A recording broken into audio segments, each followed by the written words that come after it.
empieza planteándose de alguna manera una cosa que viene un poco con lo que tú dices, a ver si lo encuentro, porque es una frase muy... Dice, el gran problema de nuestro tiempo no es la vida en común, sino la vida por separado. Es decir, claro, el problema, o sea, antes se consideraba cómo vivíamos en común, pero ahora el problema es que la gente lo quiere vivir separada. O sea, tenemos que vivir juntos, pero quieren vivir separados, aunque no somos ideológicamente. Entonces, claro, de ahí y la lucha que llevamos hace siglos algunos, dice, bueno, está bien, o sea, es verdad que los seres humanos somos distintos, ideológicamente, etcétera, y que, de alguna manera, mutilar eso sería mutilar algo gravísimo, ¿no? En la importancia de lo que es la vida humana. Pero claro, por otra parte, eso tiene que ir acompañado de un recordatorio permanente de que la riqueza humana no es la diversidad, sino la semejanza. Es decir, que esa superstición que hoy se enseña a los niños, etcétera, que lo que es rico en el mundo es la diversidad, no. La diversidad es un hecho, pero la igualdad es un derecho. Entonces, la semejanza humana, que es lo que permite que nosotros podamos traducir unos libros de las lenguas a otra, que podamos comprender los problemas que tiene alguien que tiene un tsunami allí en Oriente Medio, no hace falta que digamos, no, a lo mejor ahí les gusta, no, sabemos que no le gusta a nadie quedarse sin casa, que le bombardeen, que le mutilen, que le maten. O sea, la semejanza humana es lo que basa la posibilidad de los derechos humanos, ¿no? Ahora estuvimos en Santander hace unos días, que como son los 60 años, como sabéis, de la Proclamación de Derechos Humanos, se va a hacer cada semana una especie de mini celebración, mini comentario, también de tipo religioso, por otra parte un comentario exegético de los diversos aspectos de la declaración. Entonces a unos amigos y a mí, que estábamos allí en la semana pasada dando un curso, pues nos tocó el proemio. Claro, yo, la verdad es que ya no me acordaba, ya del proemio hace tantos años, pero claro, el proemio es muy interesante porque lo que insiste sobre todo es en la igualdad y en la semejanza entre los seres humanos. Claro, es que si quitas, o sea, si hubiéramos puesto todos los seres humanos son distintos, irreductibles unos a otros, las culturas, cada una va por su lado y no las quiere usted mezclar, entonces ahí se habría acabado la Declaración de Derechos Humanos. Toda la Declaración de Derechos Humanos habría roto. Entonces, claro, el problema, que es por eso que digo que es lo que dice el nombre, difícil tolerancia, es porque por una parte todos vemos, digamos, con cierto aprecio, pues eso, el hecho de que haya diversas formas de vida, diversas formas de familia, diversas formas de pensamiento, pues no digamos religiones, no religiones. Pero claro, por otra parte, tenemos el miedo de decir, pero esto hay que mantenerlo todo funcionando juntos. Y hay que tener un mínimo común denominador. Y de alguna forma no podemos estar constantemente... sobre todo, lo que no podemos es confundir el derecho a la diversidad con la diversidad de derechos, que es lo que hoy se pide fundamentalmente. Si hay un derecho a la diversidad, pero lo que no hay es un derecho para las feministas, otro derecho para los gays, otro derecho para los curas, otro derecho para los... Eso es lo que no puede haber, porque eso es lo que hunde la sociedad. Yo te quería hacer una constatación. Yo creo que daba la impresión, cuando tú hablabas, de que entre el sentimiento religioso y la ciencia tenía que haber necesariamente una confrontación. Yo digo, el sentimiento religioso puede aceptar perfectamente la ciencia. No, claro, que no tiene más remedio. No debe tener más remedio. No debe tener más remedio. No debe tener más remedio. No debe tener más remedio. Pero pienso que en el sentimiento científico no son las religiones lo único que en este presente nuestro se enfrenta a la ciencia o determinadas religiones. Por ejemplo, el ecologismo tiene aspectos científicos totalmente. Sí, no claro. dejan hablar a los ingenieros, hablan los ecologistas. Y el racismo. Yo no hablo ya desde sentimientos negativos, sino cosas que nos parecen positivas. Sí, por supuesto. Tienen realmente un sentimiento tan contrario a la ciencia. Las medidas higiénicas, por ejemplo, es decir, la idea de que algunos, en nombre de que ciertos alimentos o ciertas sustancias pueden causar daño, creen que entonces se puede haber autoridades que coaccionen y que no te dejen fumar cannabis o no te dejen tomar huevos con morcilla porque eso es malo para la salud. Y uno dice, ya, mire, calma. O sea, la salud es el funcionamiento de los órganos y el funcionamiento mío también. O sea, no, eso por supuesto. Pero lo que te quiero decir es que, pero no tiene que haber ese enfrentamiento mientras la religión se mantiene en su terreno. No, pero incluso manteniéndose en su terreno, lo que creo es que la religión es una cosa es el sentimiento religioso, otra los cleros, hay muchas cosas conjuntas, pero hay un sentimiento religioso que implica que la ciencia forma parte del avance en el conocimiento de Dios. No puede ser contradictoria la ciencia con el pensamiento religioso. Es al contrario.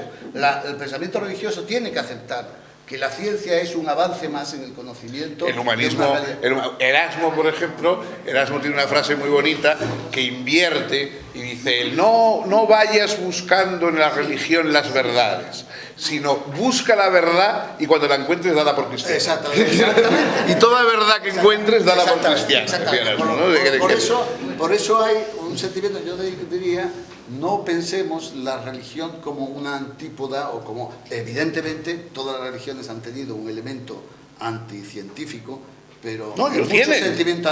Pero el problema es cuando la enseñanza científica ocupa, digamos, la religión ocupa el lugar del científico para enseñar. Es decir, entonces, claro, ahí surge, porque claro, si no, hombre, surge aquella famosa cosa que decía Carlyle cuando la espiritualista esta americana Marianne Baker en uno de sus arrebatos místicos decía: universo, yo te acepto. Y decía Carlyle, caramba, más le vale. Bueno, pues, claro, es que esto es claro lo mismo. O sea, la ciencia más le vale aceptar, si no mal va, si no la aceptan mal va. Pero Fernando, lo que quería decir es que así como hay que ser intolerante, y estoy de acuerdo contigo, cuando la religión entra en la ciencia o en la política, hay que ser intolerante con otros sentimientos que no son sí, y que son del orden de nuestro... Lo que pasa es que yo supongo que los ecologistas, bueno, también es verdad que a veces el ecologismo es invulnerable a las razones y la madre naturaleza, no sé qué otras cosas, pero bueno, pero en general corren por una pista que uno supone que se puede discutir. Un ecologista pues puede decir, mire, no es verdad que se produzca la lluvia hacia por esto o por lo otro, o sí es verdad, vamos, quiere decir que se supone que el terreno es más fáctico, está más sujeto, a pesar de que a veces hay un posicionamiento, digamos, ya tan maximalista que, por ejemplo, pues los de la deep ecology americana que defienden, por ejemplo, que también las montañas y los árboles tienen que tener derechos, entonces que pueda haber un abogado que hable en nombre del monte, no sé qué. Eso, pero en fin, yo creo que en general hay más posibilidad, aceptando, como dices, que tienes razón, que también en esos casos se llega, y no digamos en los casos de eso, de religiones políticas abominables, que el racismo y todo eso que ha sido, porque claro, en el fondo el racismo tendría que ser científica, o sea, que decirte, y todavía hoy pues hay cosas transmutadas, pero muchas veces pues utilizan estos argumentos, ¿no? Pero en fin, pero que yo creo que eso sí que realmente ahí puedes decirle a alguien, mire, científicamente pues no tiene ningún sentido, que no sé, que el ADN de los vascos no tiene nada que ver con el sistema político que tiene que haber en la... O sea, que no se puede, lo que en unos sitios se resuelve con elecciones, no puede usted resolverlo con análisis de sangre, eso vamos, eso es evidente, ¿no? Pero claro, la religión es por antonomasia. Bueno, aparte de que, por supuesto, todo esto que estamos diciendo de las religiones también se puede decir de otras religiones modernas. Todos estamos pensando en las religiones clásicas y confesionales. No es broma.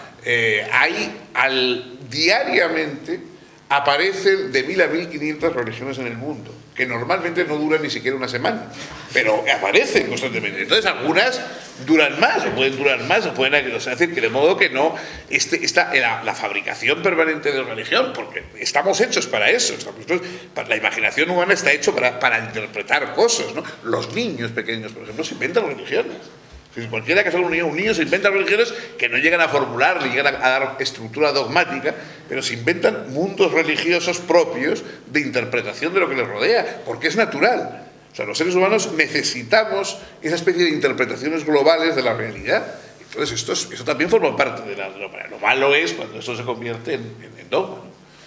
Bueno, te acabará interesando la psicología evolutiva, veo. Sí, yo he leído un poquito de eso. Sí. A ver, Gabriel. Bueno, yo lo que es más que una pregunta, no es una pregunta, es un comentario que me ha sugerido esto que has dicho de que el Papa actual dice, al contrario de Grosio, comportémonos como si Dios existiera. Esto me cosa muy antigua, y yo creo que la famosa apuesta de Pascal es esto también. Sí, eso sí. Pues es todo lo que quería decir. No, pero que si eso tiene razón, pero que se introduzca otra vez eso en el terreno, no, porque él lo dice político, porque claro, este papa es un papa que habla, digamos, habla para los grandes políticos desde mucho antes de ser papa, ¿no? O sea, no, este estaba ya hablando de eso. Entonces es verdad que Pascal plantea eso mismo, tiene mucha razón, a nivel personal. Decir, oiga, juégueselo. En el fondo, ¿qué se juega usted? Pues aquí 4 o 5 bribonadas que iba a hacer usted en el mundo, renuncie, porque a lo mejor el premio gordo. No, pero es que además, Pascal lo dice, y aunque compórtate como si existiera Dios. Claro. Porque si existiera, fenomenal, porque va a ser. Pero si no existiera, por lo menos te habrás comportado como una persona decente. Como una persona decente. Y no, incluso decía él que la piedad, por ejemplo, dice, tú arrodíllate y ponte a rezar, aunque no creas en nada, porque ya te vendrá la fe, así, a base de estar ahí agachado al rato, o te viene el reuma o te viene la fe. Claro. Bueno, eso es, bueno, es que esto que decía, yo he sostenido varias veces, es decir, no tengo ni la mínima parte de conocimientos que tiene Antonio sobre el Islam, vamos. Pero yo había sostenido varias veces en artículos que, en el fondo, todos estos ultras roucos y Ratzinger, etcétera, que nos han ahora caído encima, en el fondo, a pesar de que ellos creen que están defendiendo valores de Occidente totalmente tal, lo que están en el fondo es islamizando la religión católica. O sea, ellos buscan digamos, una musulmanización del catolicismo, porque quieren convertirlo en una teocracia cuando de alguna manera ya se había librado, o parece que se había librado, de esas pretensiones teocráticas, ¿no? Entonces, en el fondo, está lo cual ha ocurrido siempre, porque claro, la religión católica ha actuado siempre a lo largo de la historia, las radicalizaciones del catolicismo han venido siempre por enfrentamiento con los musulmanes, ¿no? O sea, el enfrentamiento con los turcos, pues trajo la contrarreforma y tal, o sea, que eso históricamente siempre ha habido. Ahora está habiendo una especie de contrarreforma en la Iglesia Católica para enfrentarse a la amenaza. Estados Unidos, lo que has dicho, bueno, en Estados Unidos lo digamos. Que no te toca, Vicente. No, bueno, claro, casi también aprendo yo, que luego me voy y no me entero. Eva. Sí, yo quería preguntarte sobre la tolerancia entre religiones, que un poco viene al hilo con este apartado que estás tocando ahora. Sobre todo la visión de Ratzinger como, bueno, este nuevo papa que se proclama de alguna manera y que ha tenido además que pedir casi disculpas, ¿no? Por alguna declaración desafortunada contra el Islam. ¿Cuál sería el marco de tolerancia entre, sobre todo, pues, bueno, el Islam y la religión católica? Pero bueno, es que la libertad religiosa permite, o debe permitir, la crítica a las religiones, o sea, más o menos fundada, eso ya depende. O sea, cuando hubo, por ejemplo, el asunto de las caricaturas famosas de Aresa, una cosa que me escandalizaba es que todo el mundo hablaba del derecho a la libertad de expresión. No, señor, y el derecho a la libertad de religión. O sea, yo tengo derecho a reírme de Mahoma a grito pelado por la calle, y de Jesucristo, y de Moisés, y del que venga. O sea, esa es mi libertad religiosa. O sea, es decir, yo creo que son unos farsantes y que entonces es mentira lo que dice tal, ¿por qué no lo voy a decir? Es decir, la antirreligión también es una postura religiosa. Nietzsche, Voltaire, Freud, son figuras de la historia de la religión, también. Igual que Moisés o igual que Santo Tomás de Aquino. Eso es lo que cuesta admitir. Entonces, es decir, bueno, el Papa dijo eso, pero dijo, bueno, pues es una cosa que cree el Papa. ¿Usted por qué le tiene que enfadar? Este señor cree que los musulmanes todos son unos degolladores. Bueno, pues es una historia que puede usted justificar históricamente, a lo mejor que no es verdad, pero en cualquier caso es una creencia que tiene el Papa. ¿Por qué no la va a decir? ¿Porque molesta? Pues no, señor, usted tiene que soportar lo mismo que estamos diciendo que uno tiene que soportar que haya gente que crea en la resurrección de los muertos contra toda evidencia, ¿no? O sea, si todos tenemos que soportar las creencias de otros, en nombre de la libertad religiosa también hay que aceptar, pues eso, comentarios, pues que bueno, a lo mejor uno, digamos, a lo mejor desde el punto de vista de la cortesía tal, no es aconsejable. Es decir, a mí me preguntas, no se deben decir esas cosas, no se debe pinchar a la gente, no se debe crear malestar, no sé, pero o sea, Lo mismo que no se atreve, hay que decir a los niños, no hagan comentarios sobre el aspecto físico de la tía Eduvigis cuando viene, ¿no? O sea, como Jaimito este que decía, qué fea eres, tía Eduvigis. Y la mamá, no te digas eso, ¿cómo le dices? No le digas que es fea, y siento mucho que seas fea, tía Eduvigis. Bueno, ese tipo de sinceridad agobiante, pues se debe evitar en las relaciones humanas, ¿no? Pero, claro, por otra parte, está protegida por... Eso es una cuestión personal.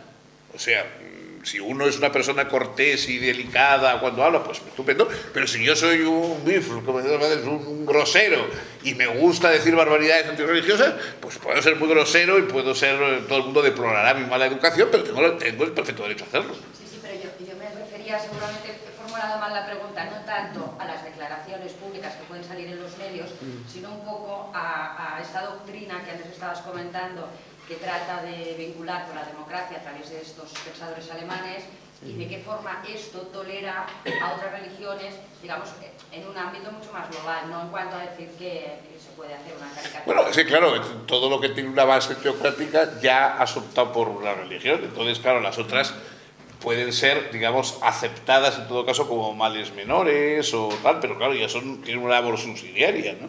Es decir, si hay una religión que es la verdadera y que se acepta como verdadera, incluso por los que no creen, porque dicen, bueno, pero vamos a asumir esto como si fuera la de verdad, todas las demás ya no quedan en un plano de igualdad, ya no hay un plano de igualdad de las libertades de conciencias, ¿no?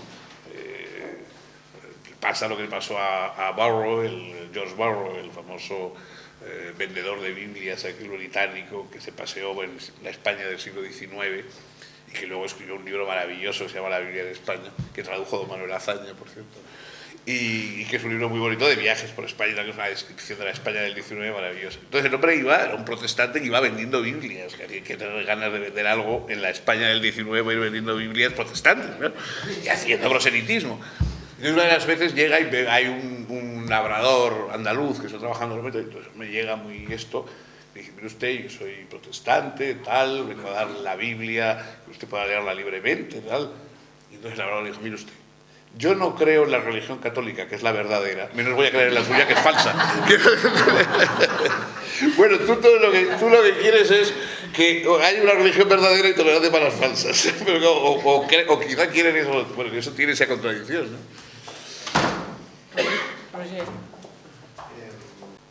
Bueno, creo que hay un sentido un poco infantil de las religiones, tal como lo están explicando, porque en el fondo las religiones son síntesis culturales explicadas a un nivel infantil. Pero creo que hay un sentido más profundo, que quizás no se podría llamar religión. Por ejemplo, los teólogos modernos hablan de que Jesús no fundió ninguna religión en realidad. Sería Pablo, acaso, ¿no? Pero el Papa anterior, Juan Pablo II, escribió una encíclica, Fides et Ratio, en la cual empieza con las palabras siguientes: la fe y la razón son como las dos alas que nos llevan al pensamiento humano, para después la verdad. Lo cual, es decir, reconoce una crítica religiosa ya. Y en el fondo, el gran mensaje evangélico no es la fe, sino la religión crítica. El Sermón de la Montaña, ante todo, es una crítica de la religión antigua. Dice, se os ha dicho, etcétera, etcétera, pero yo os digo, es decir, el origen de la crítica religiosa está quizás en el propio Evangelio. Con esto no pretendo defender ninguna religión, evidentemente, pero el problema es que frecuentemente lo que veo es que combatiendo las religiones, con el laicismo, en realidad lo que se está creando es una nueva religión, una religión laicista.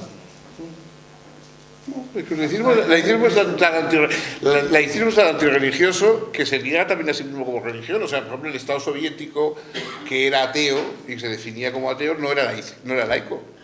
O sea, un Estado que se define como ateo, aparte de que es un absurdo, ¿no? Porque lo mismo que si se define como católico, ¿no? Un Estado no puede ser ni ateo ni católico, lo mismo que no es geómetra o sentimental, ¿no? Es decir, los Estados no tienen ese tipo de atributos. Pero en cualquier caso, si un Estado se define como ateo, efectivamente, es un Estado tan religioso como o sea, es una teocracia, ¿no? O sea, la Unión Soviética tenía una mentalidad teocrática al declararse atea. Porque, claro, los estados no son ni ateos ni no ateos. El laicismo es el hecho de digamos, de que la libertad de conciencia está respetada en todos los casos. En los afirmativos, en los negativos, en las críticas, etc. Esa religión suya, o sea, esa interpretación suya de la religión, bueno, que está bien, no concuerda con otras, y eso ya es un problema que puede usted debatir con los otros, etc. Todos sabemos que si las religiones no fueran infantiles no tendrían peso social ninguno. Es decir, o sea, no, esa religión de filósofos, de expertos bíblicos, etcétera, eso no tiene nunca alcance social. Es decir, los expertos van viajando sobre la espalda de los infantiles. Los infantiles ponen la fuerza, ponen el peso, ponen las catedrales, ponen la fuerza social, y los teólogos luego, digamos, se dedican un poco a elucubrar sobre eso. Pero bueno, eso no tiene nada de malo en principio, a mí me parece muy bien. El asunto es cuando se cambian los signos, es decir, cuando de pronto lo que estaba siendo un círculo de estudiosos y tal, se convierte en una doctrina que hay que aceptar en la Iglesia, en la sociedad, o que no puede ser criticada en la sociedad. Uno puede decir, pues bueno, sí, usted cree eso, otros creen otra cosa, otros consideramos bueno que la espiritualidad vaya por otras vías, no tan sumisas, que no pasen por ese tipo de creencias, ¿no? Yo tengo un amigo que dice que los pobres tienen religión y los ricos espiritualidad. Y eso yo creo que es bastante verdad. Yo creo que es bastante verdad. Es decir, los pobres tienen que conformarse con la religión. En cambio, los ricos, que son más finos, pues tienen espiritualidad. Otra cosa que quería decir es que el título de este seminario es Democracia versus, sí. No versus, versus teocracia, lo cual implica una transitoriedad de la democracia, lo cual también nos refiere a Platón, aquellos sucesivos estados del gobierno que van desde la tiranía hasta la democracia, pasando por la oligarquía, etcétera, aquellas cinco etapas. Y esto lo quería resaltar, que la teocracia también es transitoria en el fondo. Sí, sí. Hay un sentido cíclico. Ya, lo que pasa es que es un peligro. La democracia nunca es estable. No, todas las dictaduras, los peores regímenes, todo el mundo sabe que con el tiempo terminan cayendo, ¿no? Lo que pasa es que a los que le toca vivirlos es fastidioso. Entonces mejor, digamos, guardemos para nosotros los tiempos buenos, ¿no? Y aunque si alguna vez vienen los malos, pues bueno, que vengan no con nuestra colaboración, ¿no? Es decir, no sea que por el mundo cíclico decir, bueno, traigamos a un dictador que después de todo ya se morirá, es decir, ya terminará muriéndose. No, vamos a intentar quedarnos con la democracia y sí, siempre es mejor, ¿no? Bueno, pues podemos dar por acabado esta charla, ¿os parece? A las 4. También un poco contradicción la idea de símbolo doctrinado que ha dicho la religión es simbólica, la literatura, la filosofía, la ciencia, que para mí eso es un poco una noción un poco relativista. Y por otro lado ha hablado eso de que hay una realidad y hay ficción. Yo bueno, no acabo de entender cómo se conjugan, ¿no? Ambas cuestiones. Bueno, eso por un lado, y luego por otro, pero para usted la religión, o si es cuando se interpreta como literatura o poesía, entonces es respetable. Cuando sale de ahí, ya no. O sea, cuando sale de ese ámbito de lo simbólico ya deja de ser respetable, ¿no? No era solo para decirlo. No, el plano simbólico es el plano, digamos, donde lo que funciona es la imaginación y no la observación. O sea, ¿no? Es decir, los símbolos no funcionan en presencia de las cosas, sino en ausencia, y procuran de alguna manera dar una visión estilizada del mundo frente a la visión de la observación concreta, etc. Entonces ahí niveles simbólicos. Efectivamente también la ciencia maneja un cierto plano simbólico pero de símbolos calculables, y luego hay los símbolos de lo incalculable, que son los que maneja la imaginación poética, etc. Entonces eso es una diferencia, vamos, no es un invento muy profundo mío, pero que, en fin, que es una cuestión que hace que digamos que haya unas verdades poéticas, unas verdades científicas, y que son diferentes, ¿no? Es decir, cuando se habla de que hay una verosimilitud o verdad en una obra literaria, no es lo mismo cuando se habla de una verdad en un texto científico, son nociones distintas, ¿no? El concepto de verdad, sin caer en ningún relativismo, tiene registros diferentes, ¿no? Si uno dice, por ejemplo, Lope de Vega es el autor de Fuenteovejuna, eso es un hecho, digamos, real.